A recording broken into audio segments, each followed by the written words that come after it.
Muy buenos días. Con ustedes y para ustedes, Gladys Santos. Es entonces que damos inicio a nuestra temática del día de hoy. El amparo constitucional como mecanismo de defensa extraordinario. Denotando las nociones generales del amparo constitucional, bases constitucionales, características y principios.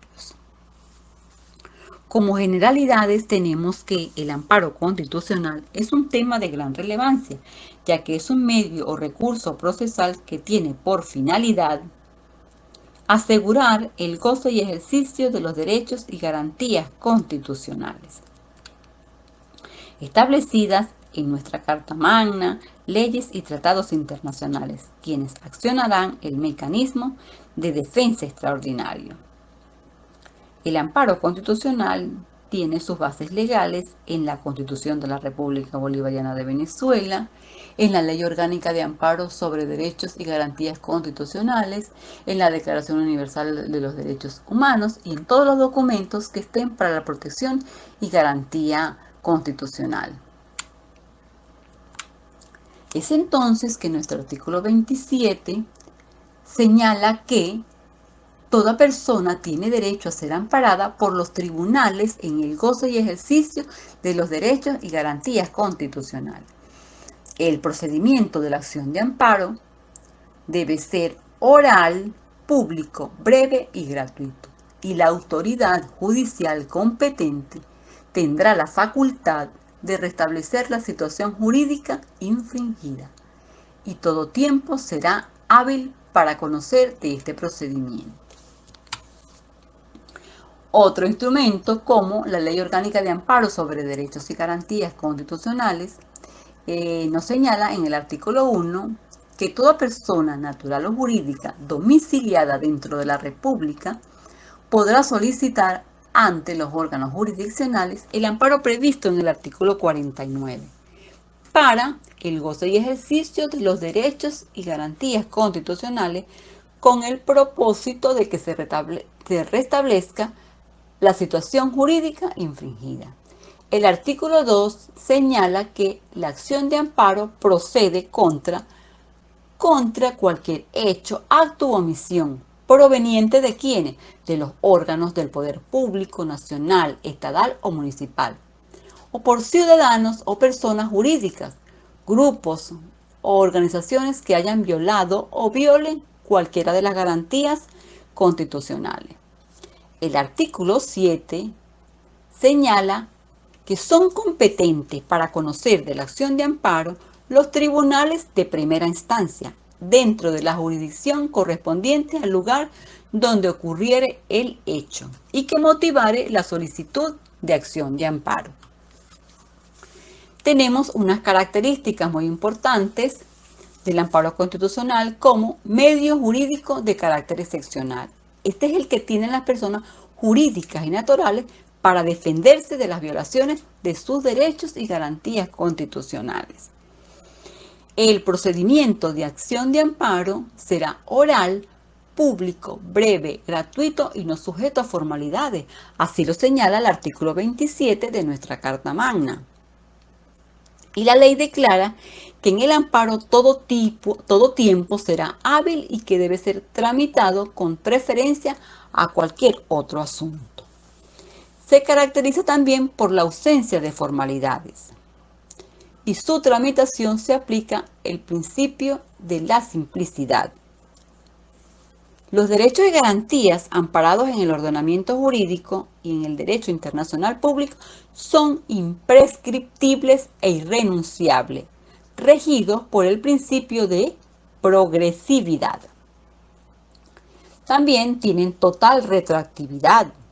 Su tramitación debe garantizar la defensa, el debate y la prueba. Es entonces que el amparo protege al ciudadano en el goce y ejercicio de los derechos y garantías constitucionales. Tenemos los principios del amparo constitucional. Señala Zambrano 2003 que el principio personalísimo en el recurso de amparo tiene un interés procesal personal y directo de la persona quien intenta el amparo. Dice que tendrá una identidad lógica entre la persona del actor concretamente considerado y la persona abstracta a quien la ley concede la acción, y de identidad lógica entre la persona del demandado y la persona abstracta contra quien la ley concede la acción. Es decir, que existe allí una cualidad activa y una cualidad pasiva. La cualidad activa la tiene el titular de un interés jurídico propio y que tenga cualidad para hacerlo valer en un juicio. Y la cualidad pasiva la tendrá aquella a quien se le afirme la existencia de ese interés en nombre propio y que tenga a su vez cualidad para sostenerlo en un juicio. Otro principio es el principio excepcional y residual del amparo. El amparo constitucional solo procede cuando no existen otras vías a través de las cuales se obtenga el restablecimiento de los derechos constitucionales violados.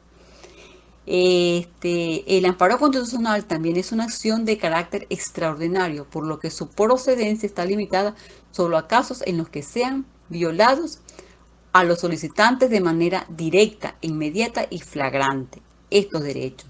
Entonces, el Estado procede en su amparo y solamente se va a tomar en cuenta es la decisión tomada por los órganos jurisdiccionales. No podrá venir otra parte a hacer lo mismo o a contraponer esa decisión ya prevista por un tribunal. Tenemos el principio dispositivo del procedimiento. Este señala ciertos elementos importantes que deben existir en la acción de amparo. El proceso no puede ser iniciado de oficio. Se requiere siempre que la iniciativa venga de parte de un presunto agraviado con un interés personal. El juez que conoce del amparo no puede entrar a resolver situaciones de hecho no planteadas en la solicitud.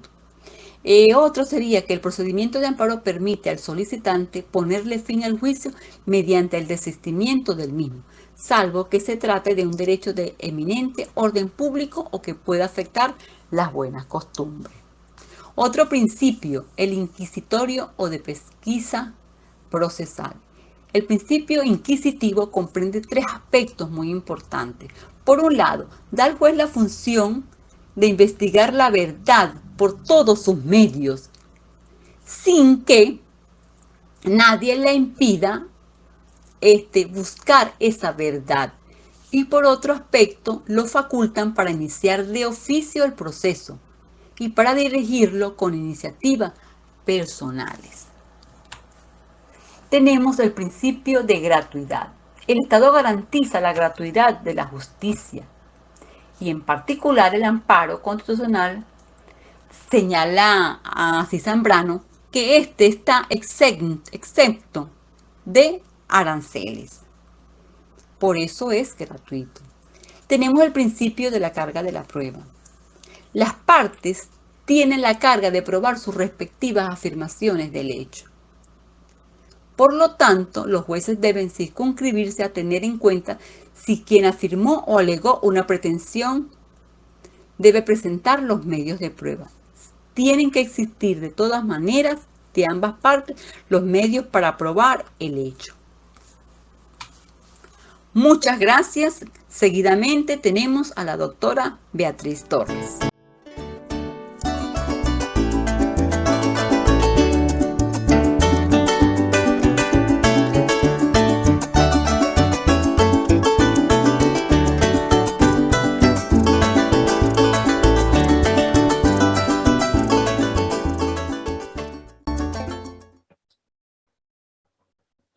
Buenos días, en nombre de la Universidad Experimental de los Llanos Occidentales de Ezequiel Zamora y en conmemoración del 46 aniversario de la universidad, damos continuación a la jornada de Derecho Constitucional con el punto que me corresponde, que es hablar sobre la clase de amparo constitucional.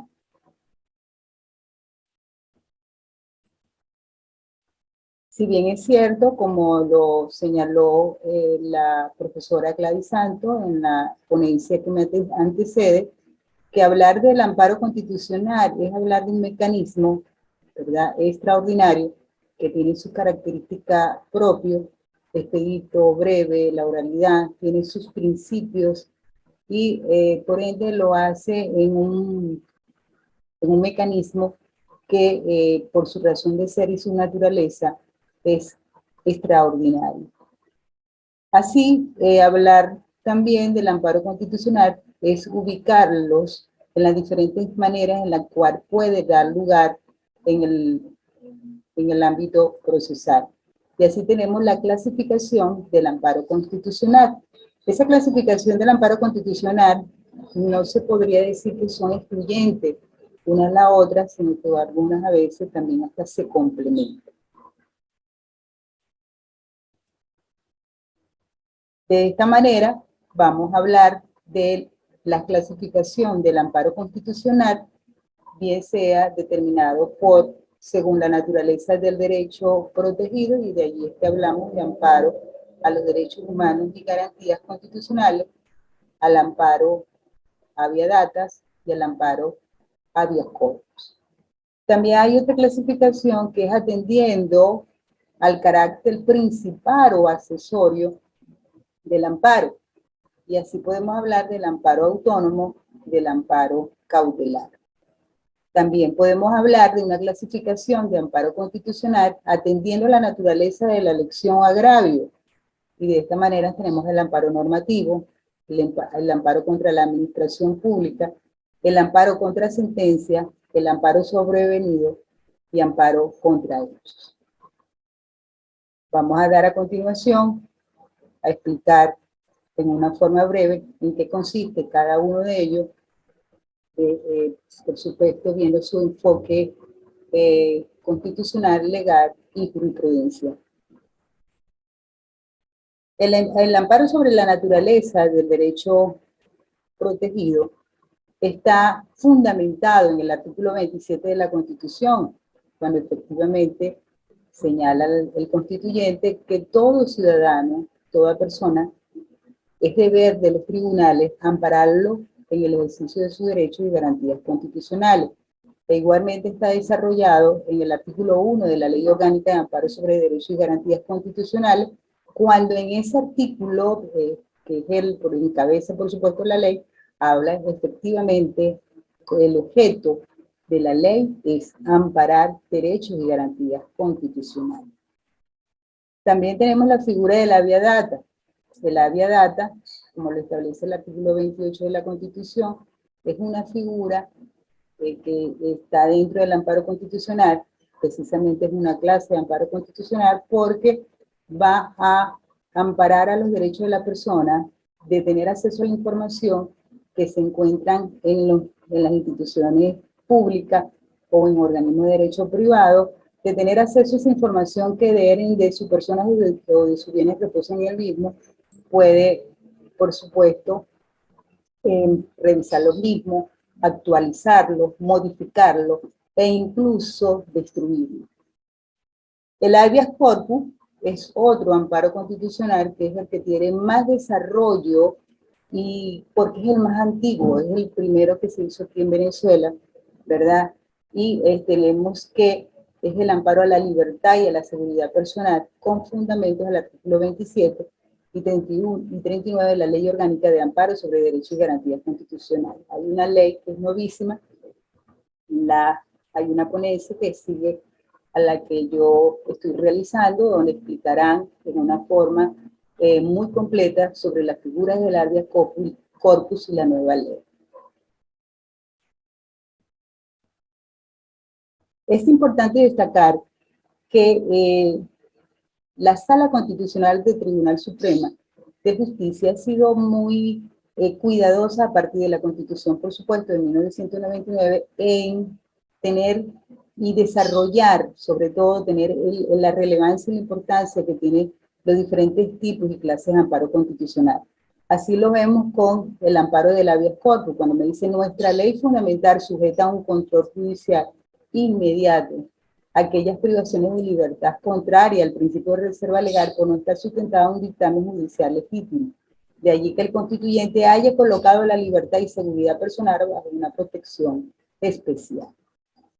Sentencia número 114, desde fecha 6 de febrero del año 2001.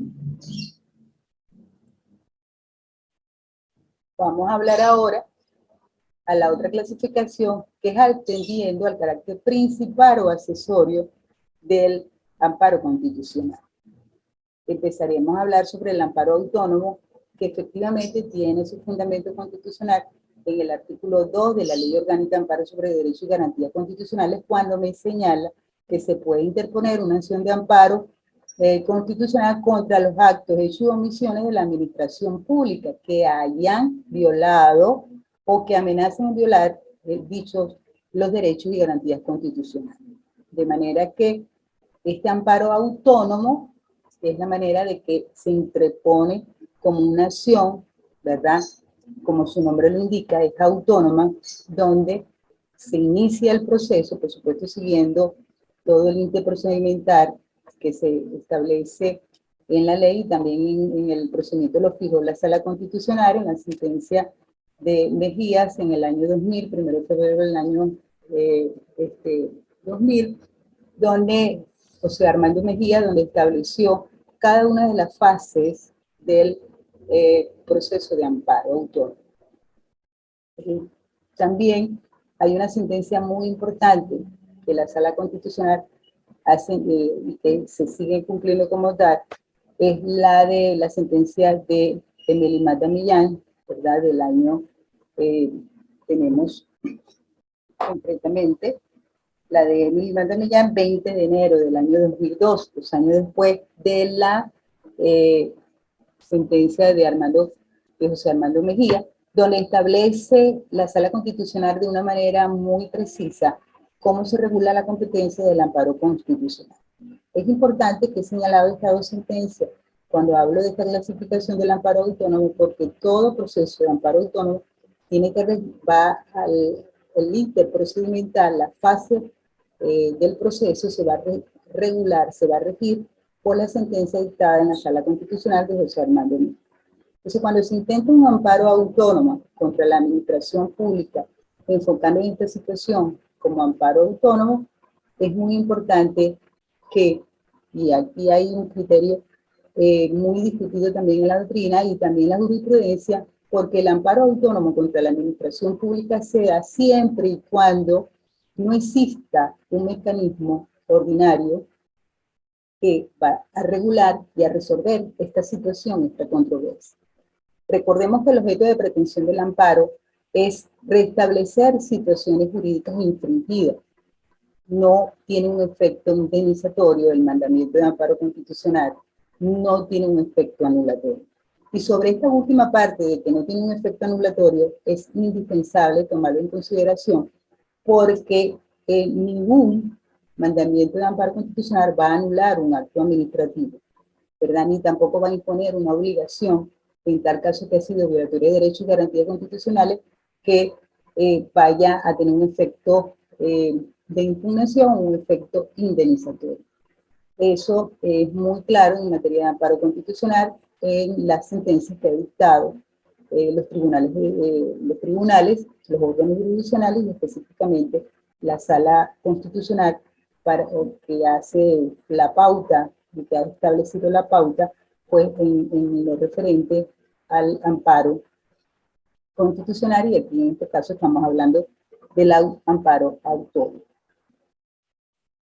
También dentro de esta misma clasificación es que existe la posibilidad de interponer el amparo cautelar. Este amparo cautelar tiene su fundamento legal en el artículo 5 de la Ley Orgánica de Amparo sobre Derechos y Garantías Constitucionales, donde me prevé la posibilidad que puede ejercer conjuntamente con las demandas de nulidad de actos administrativos de efectos particulares o de efectos generales. También el amparo cautelar se puede ejercer conjuntamente con la acción contencioso administrativo por abstención o carencia. Y asimismo también se puede interponer la acción del amparo cautelar por ejercido conjuntamente con la acción popular de inconstitucionalidad de las leyes y demás actos estatales normativos. De manera que cuando se interpone la acción de amparo cautelar, esta va a ser accesoria y va a estar subordinada a la acción principal. Entonces es cuando es cautelar que se interponen, ¿verdad? Y sigue la suerte de cada una de las que mencionaba anterior. Bien sea que se interponga con una demanda de nulidad de actos administrativos de efectos particulares o de efectos generales, con una demanda de recurso de abstención o carencia, o por una demanda, por una acción popular de inconstitucionalidad de las leyes y demás actos normativos. En cuanto a esta clasificación, si se interpone el amparo constitucional, ya sea como acción autónoma o como amparo cautelar, vamos a encontrar lo que me establece, sobre todo en esta última parte, el objeto de pretensión del artículo 5 de la Ley Orgánica de Amparo sobre Derechos y Garantías Constitucionales.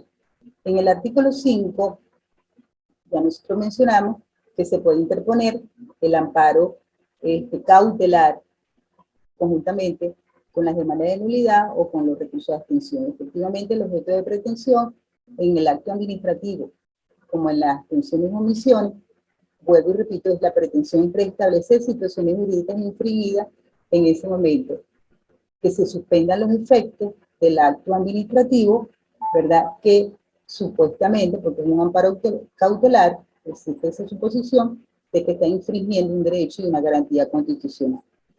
Y en la abstención y omisiones, igual el restablecimiento es evitar que se vulnere o que se siga vulnerando y violando los derechos y garantías constitucionales, los derechos y garantías constitucionales, porque se niega a cumplir determinados actos a que estén obligaciones específicas que tienen que cumplir la administración. Sobre los amparos cautelares, hay sentencias líder, sentencias que han fijado las pautas. Tenemos el caso de la sentencia número 547, dictada por la Sala Constitucional del 6 de abril de 2004, caso Ana Beatriz Madrid Agelvi, ratificado posteriormente en la sentencia número 582 del 20 de marzo de 2006, caso Verónica María Rosario Castellano. El trámite procedimental en los amparos cautelares, la sentencia líder, la sentencia que fija la pauta en la materia, es la sentencia número 402 del 20 de marzo de 2001, caso Marvin Sierra Velázquez.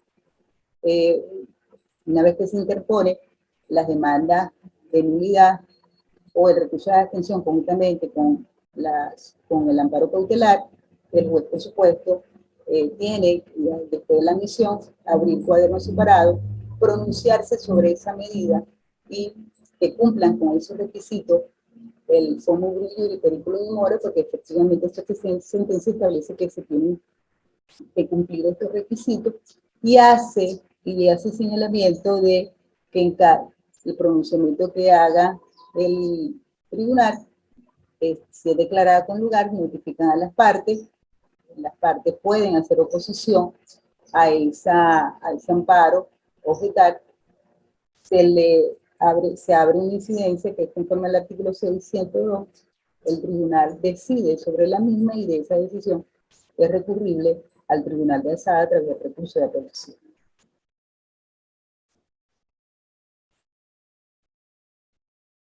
Seguidamente vamos a hablar del amparo normativo.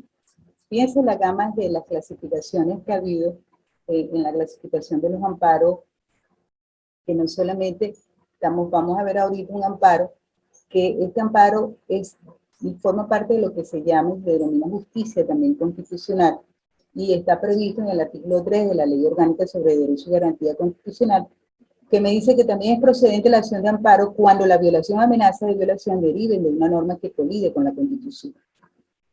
este tipo de amparo normativo se puede ejercer autónomo, en forma autónoma o conjuntamente con la acción de inconstitucionalidad y demás actos normativos estatales, conformidad con el artículo 336 del Código de la Constitución de la República Bolivariana de Venezuela.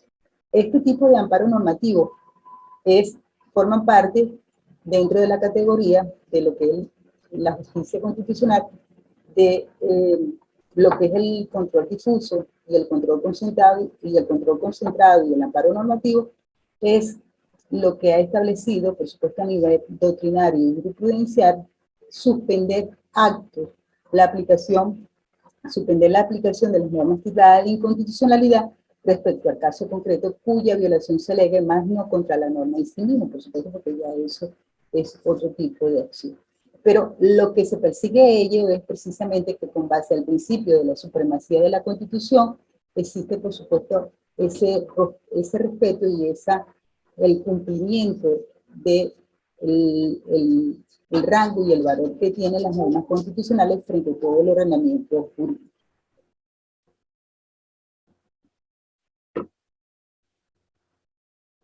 A continuación, vamos a hablar del amparo contra sentencia.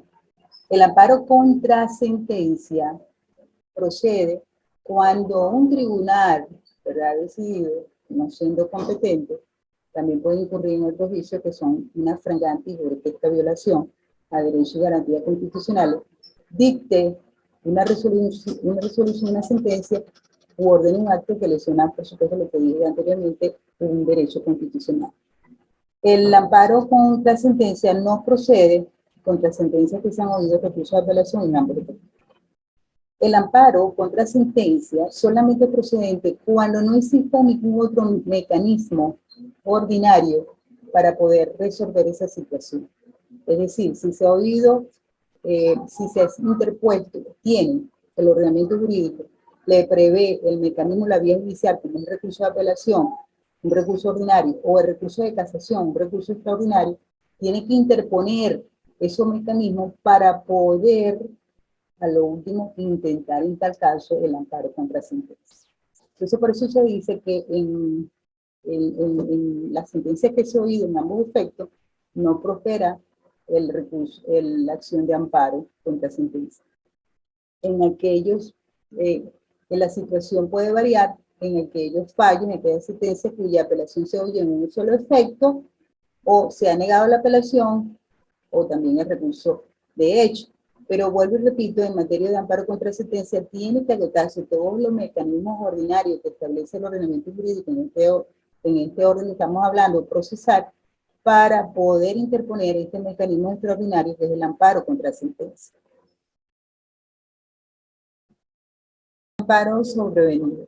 El amparo sobrevenido es diferente al amparo contra sentencia, porque el amparo contra sentencia ya hay una decisión, una sentencia en el proceso, mientras que en el amparo sobrevenido es cuando esa violación o la amenaza a un derecho, una garantía constitucional se da en el inicio de un proceso que todavía no se ha concluido.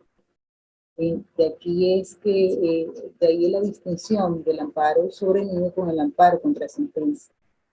Se ha previsto que en el amparo sobrevenido, ya sea de oficio o en instancia de parte, deberá actuar inmediatamente para la reparación de la violación constitucional e incluso exigiendo la colaboración de otros órganos del poder público. Así lo ha establecido la Sala Constitucional en fecha 30 de enero del año 2002, sentencia número 138, caso Asociación Civil, Caja de Ahorro, CADAFE, Estado Falcón.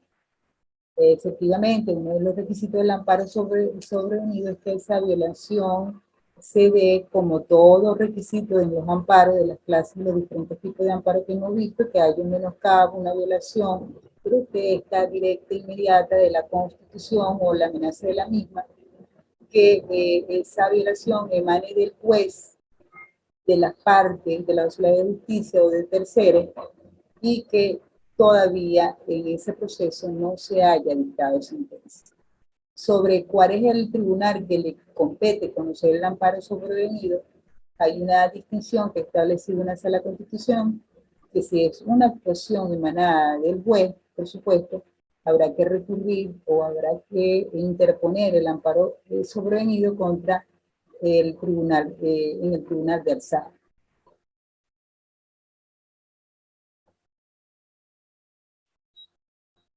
Por último,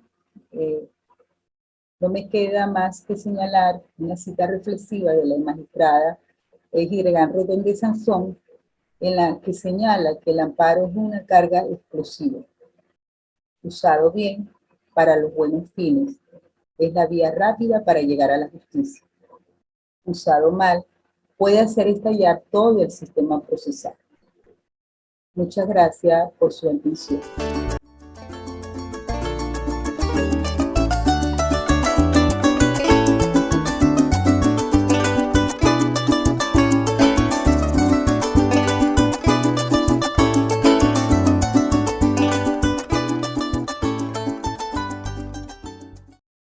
Los agradecimientos también para la doctora Beatriz Torres, quien es miembro de la Comisión de Derecho Constitucional, a la doctora María Graciela Cano, colaboradora, siempre consecuente con estas actividades, quien también nos acompaña en la mañana de hoy, y a la doctora Gladys Santos, bien, ya fue ponente en esta misma actividad y se solidariza con nosotros en la mañana de hoy acompañándonos en esta actividad. Gracias por su colaboración, colegas, en esta actividad tan importante. Bueno, a continuación vamos a presentar a los panelistas de esta actividad. Tenemos acá en primer lugar a la doctora María Victoria Madrid. La doctora María Victoria Madrid es docente de planta de esta institución y además se desempeña como consultor jurídico del Consejo Municipal del municipio Barinas.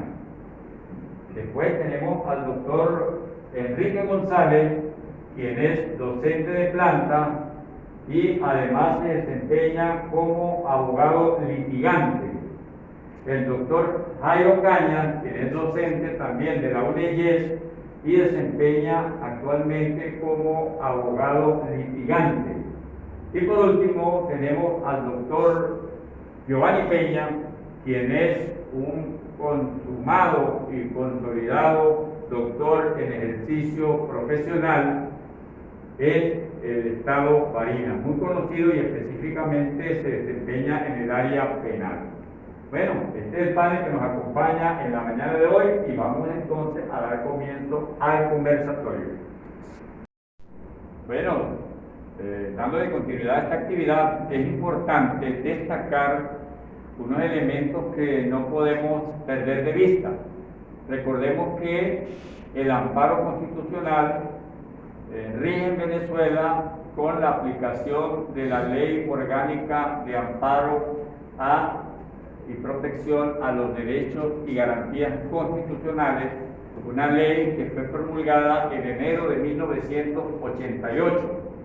Por supuesto, entendemos que esa ley es una ley preconstitucional con respecto a la Constitución de 1999, por lo tanto, el procedimiento que está establecido en esta ley de alguna manera pierde vigencia porque colide en algunas de sus partes con los preceptos de avanzada que contiene la Constitución del 99. Desde ese punto de vista tenemos que entender entonces que la Sala Constitucional en su tarea de actualizar y adecuar las leyes a las normas constitucionales, a los preceptos constitucionales, en una sentencia del 20 de enero del 2000, que conocemos como la sentencia de Emerimata Millán, con ponencia del magistrado Jesús Eduardo Cabrera, establece en primer término la competencia para conocer del amparo constitucional. Es importante, ¿por qué? Porque allí se da una modificación en lo que estaba establecido en la Ley de Amparo y Garantías Constitucionales. Este es uno de los elementos que queremos dejarlo planteado acá para que en su revisión cada uno de ustedes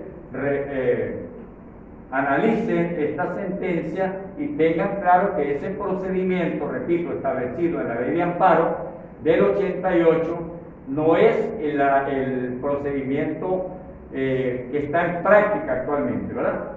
Hay una segunda sentencia del mismo ponente, el doctor Eduardo Cabrera, que establece cuál es el procedimiento. Esta es del 1 de febrero del 2000.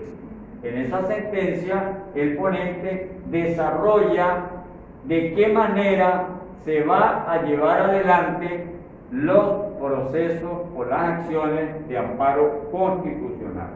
Entonces, es de suma importancia, repito, tener en cuenta que estas dos sentencias hacen una profunda modificación en lo que establecía la Ley Orgánica de Amparo sobre el Derecho y Garantías Constitucionales.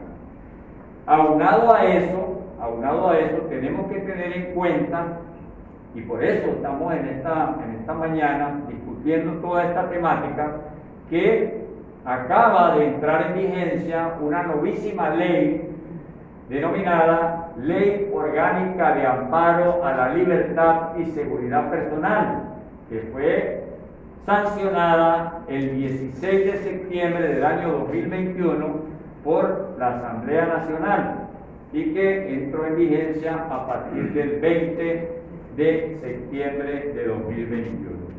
Esta ley, novísima, como les digo, absorbe de alguna manera, y digo absorbe ¿por qué? Porque revoca el título quinto de la Ley Orgánica de Amparo Constitucional del 88 relativa al habeas corpus y lo incorpora en esa ley como materia nueva con unas ciertas modificaciones que resultan sumamente novedosas y que de alguna manera trataremos también de tocar en esta temática de la mañana de hoy. Bueno, hacía ese abreboca para entrar entonces ahora sí con las preguntas a los colegas que nos acompañan en la mañana de hoy. Y en ese sentido vamos a hacerle la primera pregunta al doctor Enrique González. Doctor Enrique, ¿cómo conceptualiza usted el habeas corpus? Buenos días, en primer lugar. Querido colega, es una modalidad especial del amparo en general, cuyo objetivo primordial es la puesta del detenido bajo la custodia del tribunal con la mayor celeridad posible. Además, puedo anexar aquí que el habeas corpus es el máximo instrumento de garantía de la libertad individual. Cuando ésta ha sido limitada, restringida por una autoridad en forma arbitraria, ilegal e injusta. Bueno, fíjense, es importante entonces destacar lo que acaba de decir acá el colega con respecto a ese concepto. No perder de vista que este es ese instrumento que permite de alguna manera evitar que se cometan esas arbitrariedades contra las personas en el ejercicio de su derecho a la libertad. Es decir, cuando se constriñe a una persona, ¿verdad?, su libertad, su derecho de andar libremente, de estar en cualquier parte, y se somete, pero obviando los procesos establecidos en nuestro ordenamiento jurídico. Bueno, vamos entonces con la segunda pregunta y en este caso nos vamos a dirigir a la doctora Victoria Madrid. Doctora, dentro de esa evolución histórica que ha tenido ya el habeas corpus en sí, ¿cuándo aparece por primera vez el habeas corpus dentro de la Constitución venezolana? Bueno, buenos días, estimados colegas. Para dar respuesta a esta pregunta, se puede establecer que en el año 1947, en la Constitución de 1947, aparece por primera vez el habeas corpus establecido allí en el artículo 32, cuando señalaba que ninguna persona pues podía ser detenida de manera arbitraria y debía ser puesta de manera inmediata en libertad. Ok, bueno. Ya tenemos entonces, ya sabemos cuándo aparece por primera vez el habeas corpus dentro de las constituciones venezolanas. Sin embargo, doctora, ese habeas corpus, después de haber aparecido por primera vez en las constituciones, presenta más adelante algunas transformaciones, algunas modificaciones. Claro que sí, cómo no, porque en 1947 aparece por primera vez, pero luego de 1948 hasta 1961 allí hubo como un desuso, podemos decir que un desuso, por cuanto no se estableció la competencia y quedó como una ambigüedad, una laguna allí y quedó en desuso en ese momento. Pero luego, en la Constitución de 1961, en la disposición transitoria quinta, ya allí viene más específico y señala la competencia que se le atribuye al Tribunal de Primera Instancia Penal. Entonces, ya tenemos allí una variación o una modificación a lo que fue la primera aparición del habeas corpus en nuestra Constitución venezolana. Bueno, qué interesante, fíjense, qué interesante. Se crea el habeas corpus y después, de acuerdo a lo que nos dice aquí la colega, bueno, hay un tiempo allí muerto prácticamente donde el habeas corpus no puede ser aplicado porque no se le reguló la competencia.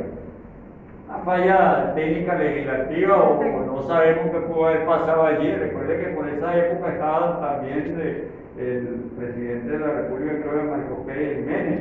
No sabemos qué pudo haber allí habido para que esto quedara de alguna manera en el limbo. Sin embargo, bueno, dice que en el 61 se retoma esto en la Constitución. Ahora, ¿cuál es el estado actual, doctora, del habeas corpus a nivel constitucional en Venezuela? Bueno,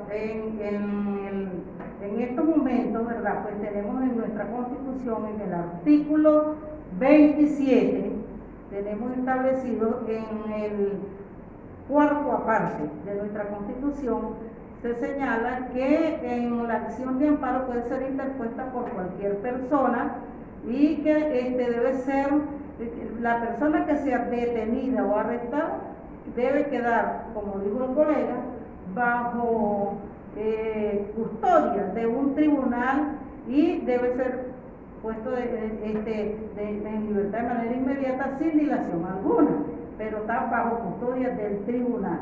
Pero sin embargo, no solamente tenemos esto hasta allí nada más, porque tenemos también el artículo 44, numeral 1, que establece que la libertad individual es inviolable y ninguna persona puede ser arrestada o detenida sin una orden judicial, y que se le debe restablecer también su libertad, ¿verdad? Bajo los lineamientos o seguimientos de lo que establece la misma Constitución, que es bajo la custodia de un tribunal. Y más adelante también estoy haciendo como que un concatenamiento de los artículos constitucionales de la 1999 de nuestra Carta Magna, que establece el artículo 281, el numeral 3, donde se le da la competencia a el defensor del pueblo como garante de los derechos humanos, que él puede interponer interponer la acción cuando exista inconstitucionalidad. En el caso de el amparo constitucional, el habeas corpus y el habeas data. Y lo más novedoso que tenemos en estos momentos también, que nos trajo nuestra Constitución, es la oralidad, que viene incorporada allí también. Bueno, cosas novedosas en la materia del amparo constitucional y muy específicamente en materia del habeas corpus. Porque es que tenemos que tener bien claro que el habeas corpus toca un derecho fundamental como es el derecho a la libertad. Todos los derechos son importantes, por supuesto, y no podemos pensar que uno es más valioso que el otro, ¿verdad? Pero cuando hablamos de la libertad estamos hablando de que es aquello que anhelan todas las personas. Dicen que nadie sabe lo que vale la libertad sino cuando se pierde. Entonces ese artículo 44 constitucional, bueno, establece de manera muy clara, muy específica, en qué casos puede ser restringido ese derecho a la libertad de cualquier persona. Y cuando esa restricción de la libertad se hace sin cumplir con lo establecido en las normas fundamentales, en el Código Penal, en el Código Orgánico Procesal Penal o en cualquier otra ley que establezca medidas privativas de libertad, pues por supuesto que hay una violación a ese derecho a la libertad, y es allí donde este mecanismo del habeas corpus cobra vigencia, cobra utilidad, como lo decía la doctora Victoria Madrid. Sumamente interesante. Bueno, vamos a retomar entonces las preguntas con el doctor Enrique González. El doctor Enrique González. Doctor Enrique, en este caso, ¿cuáles son entonces las características que tiene este mecanismo del habeas corpus? En primer término, debo decir que el habeas corpus no es un recurso, es una acción, y que los abogados entendemos por recursos las herramientas que el derecho procesal nos da para impugnar o atacar las sentencias emanadas de tribunales cuando éstas no nos favorecen. Por ejemplo, el recurso de apelación y el recurso de casación. En segundo término, otra característica, el habeas corpus protege la seguridad, la libertad, primero, en primer término la libertad y luego la seguridad personal, en conformidad con las disposiciones que establece la ley. Tenemos otra característica, el procedimiento es sumario, por lo tanto, quiere decir que en consecuencia debe actuarse con celeridad para el derecho infringido. Decía usted entonces que esa otra característica es para restringir el derecho infringido. Otra característica, procede contra actos del Estado y contra actos de particulares, provenientes de particulares. Por ejemplo, ahí podemos decir que cuando es absuelta una persona en un proceso penal, las autoridades competentes no cumplen de inmediato las decisiones judiciales. Y por último, tenemos que decir que es un acto eminentemente oral, impera la oralidad, y que es un acto que puede ser interpuesto por cualquier persona. No necesariamente se necesita que sea abogado, lo que implica que es un acto de informalidad. Bueno, características por demás interesantes del habeas corpus.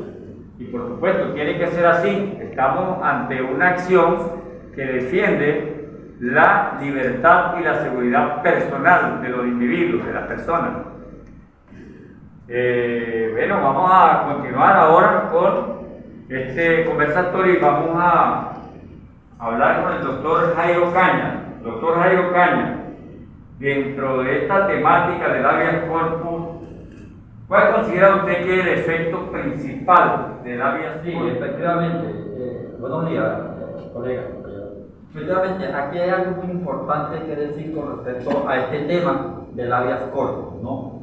Tenemos que decir que es una acción garantizadora, ¿no? Es una acción de inmediación, ya que coloca a la persona, ¿no?, a la cual se le ha violado ese derecho del habeas corpus frente a un juez de un tribunal, la cual se va a enterar de la situación agraviada y le va a restituir esa situación jurídica violada para así garantizar ese bien tan preciado como es el derecho a la libertad.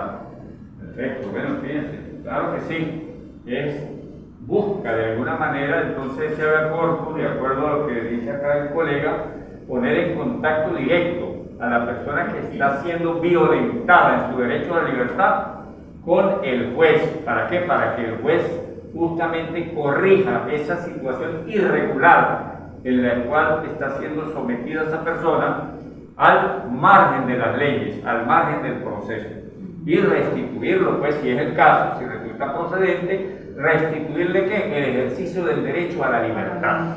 Importante, por demás, doctor Jairo, ese efecto.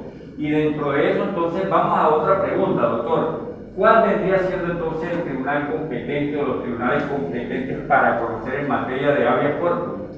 Sí, doctor, exactamente, ¿no? Actualmente tenemos que uno de los tribunales competentes para conocer de esta situación del habeas corpus son los tribunales de primera instancia, el tribunal de control y tribunal de juicio, que son los que tienen la competencia de conocer esta situación con respecto a una violación, ¿no?, de ese principio, de esa garantía humana como es la libertad. Bueno, y a eso tenemos que agregarle, fíjense, acabamos de hablar de competencia, ¿verdad?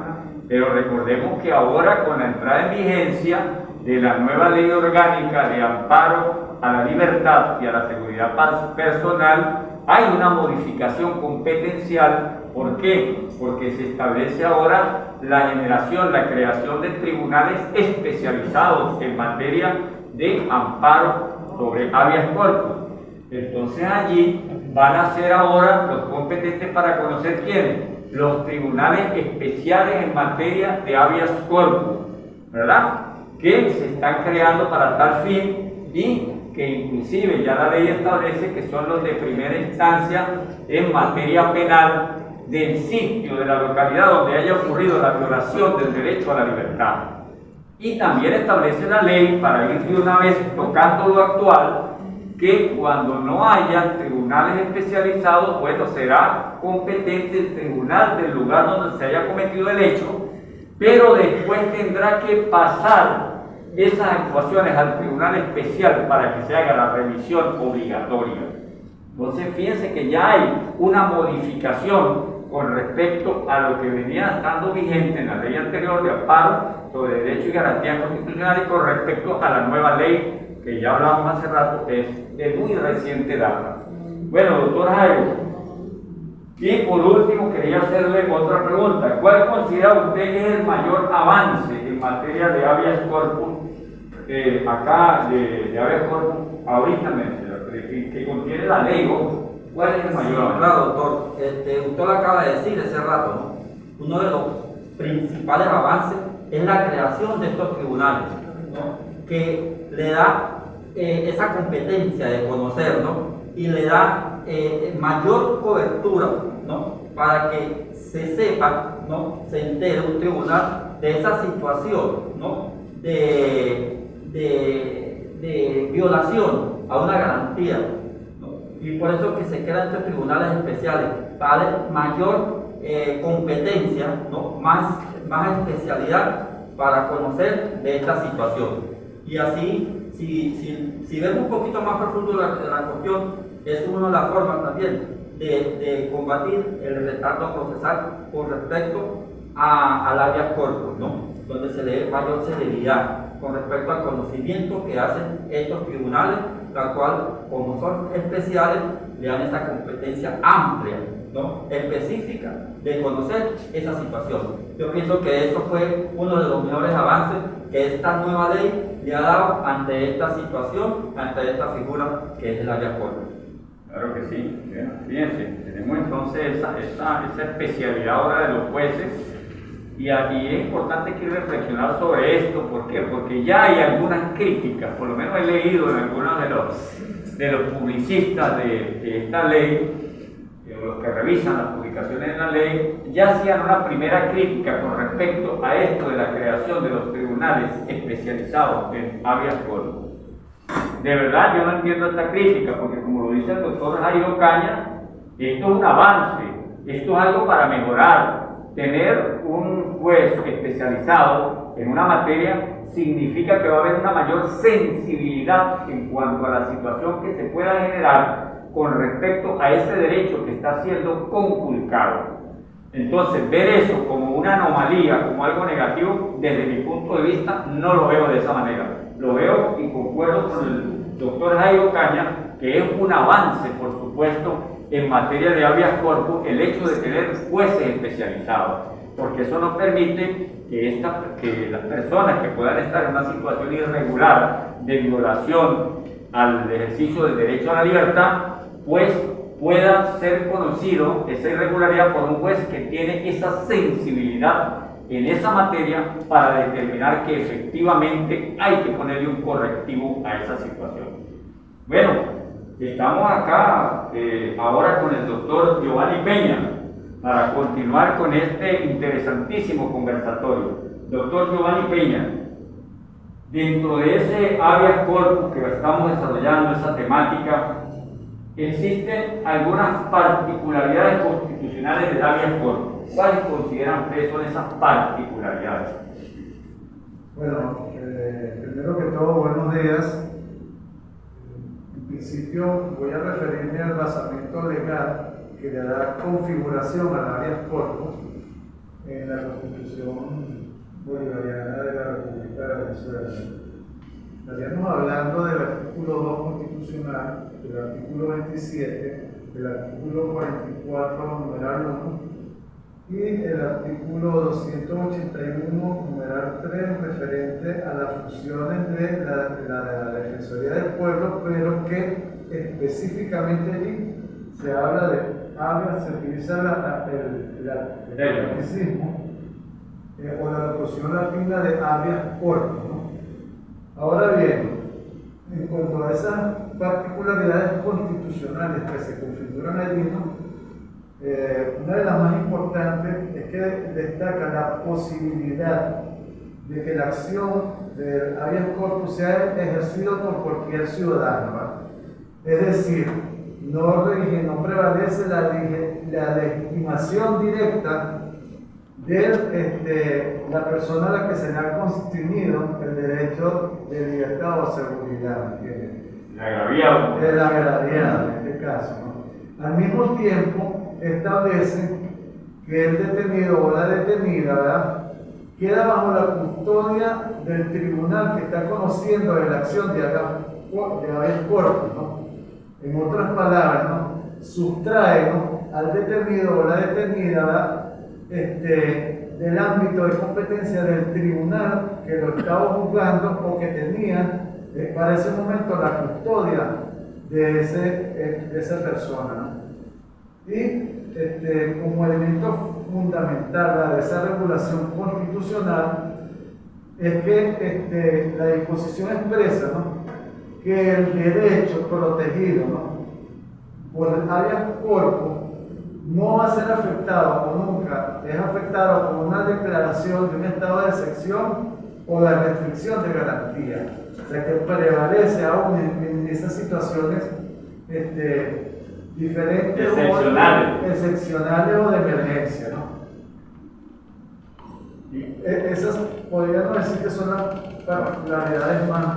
Ok, fíjate, tenemos entonces esta particularidad. Y esa última parte, la que hace referencia el doctor Giovanni Peña, hay que resaltarla y recalcarla por algo. Recordemos que cuando hablamos de los estados de excepción, tenemos que retrotraer situaciones que han sucedido dentro de la dinámica de nuestro país, donde bajo la esfera de esa suspensión de las garantías constitucionales se han cometido las peores arbitrariedades y abusos por parte de los cuerpos de seguridad del Estado. Y este habeas corpus, planteado de la manera y con las particularidades que dice el doctor Giovanni Peña, que por supuesto se convierte en un freno, en una barrera de contención para evitar ese tipo de abusos. Recordemos las famosas desapariciones de las personas. Esto sucedió bajo la vigencia de la Constitución de 1961. Con esta nueva figura del habeas corpus planteado con estas particularidades, se buscó justamente el constituyente ponerle freno a esos desafueros que se dieron en el famoso Caracazo. No nos olvidemos de eso, colegas. Y entonces, bueno, cobra vigencia esto que está diciendo el doctor Giovanni Peña con respecto a esas particularidades. Bueno, doctor Giovanni, otra pregunta. ¿Cuáles entonces serían los principios que rigen ese habeas corpus? Los colegas que me antecedieron ya hicieron un esbozo de esos principios generales constitucionales, ¿no? Como es que debe ser oral, público, breve, gratuito, sin formalismos legales de ningún tipo, ¿verdad? Porque lo que se busca es que la autoridad judicial restituya o restablezca de inmediato el bien jurídico infringido, que en este caso estamos hablando de la libertad y la seguridad personal. Perfecto, sí. Así es. Bueno, una última pregunta, doctor Giovanni. ¿Cuándo procede entonces el habeas corpus? El habeas corpus procede esencialmente, ¿no?, cuando hay una privativa ilegal, arbitraria de la libertad. Entonces estaríamos hablando cuando no se ha cometido un delito, no existe una flagrancia y una persona es privada de libertad, procede un habeas corpus. Cuando no existe una orden de aprehensión por parte de un tribunal, procede un habeas corpus, ¿verdad? De manera tal de que el objeto o el bien jurídico protegido allí es la libertad y la seguridad. Por supuesto, se subsume también allí la libertad o el derecho de movimiento, ¿verdad?, dentro del habeas corpus. Entonces, es bueno destacar algo, ¿no?, que el delito opera el habeas corpus cuando algún funcionario ilegítimamente o ilegalmente priva de libertad a una persona, ¿verdad? Sin embargo, para los particulares, hay que destacar que cuando un particular priva de libertad a un individuo, eso se conoce como secuestro, como un delito, como el delito de secuestro, ¿verdad? Que ya es una privación que se hace por motivaciones materiales, ¿no? ¿Verdad? Entonces tenemos que tener claro esto.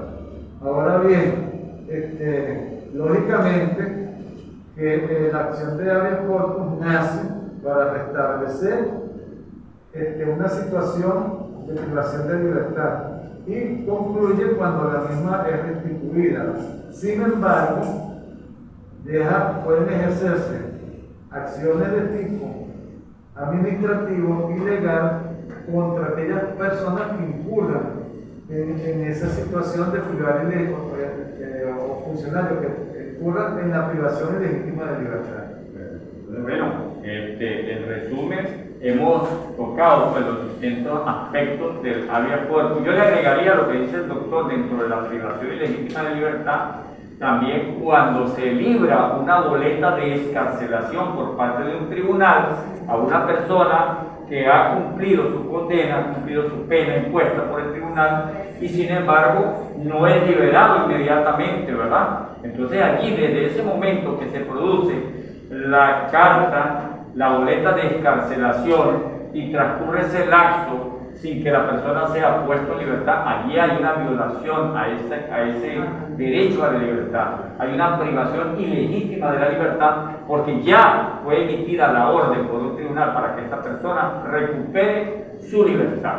Entonces, como un ejemplo nada más, él le agregó algo, yo quise agregarle para que lo tengamos también presente, ¿verdad? Que sucede a veces y se han dado situaciones graves por ese tipo de cosas. Bueno, con esto ponemos punto final a este conversatorio sobre el habeas corpus, esperando que haya sido del agrado de todos y me imagino que de aquí en adelante se abre el lapso para preguntas y respuestas para seguir debatiendo sobre este importante tema. Muy buenos días a todos los participantes, gracias por su colaboración y los despido a todos ustedes. Muchísimas gracias, doctores y doctoras, a los colaboradores, al amigo que ha estado manejando los videos, un agradecimiento y bueno, vamos a seguir en esta temática. Buenos días.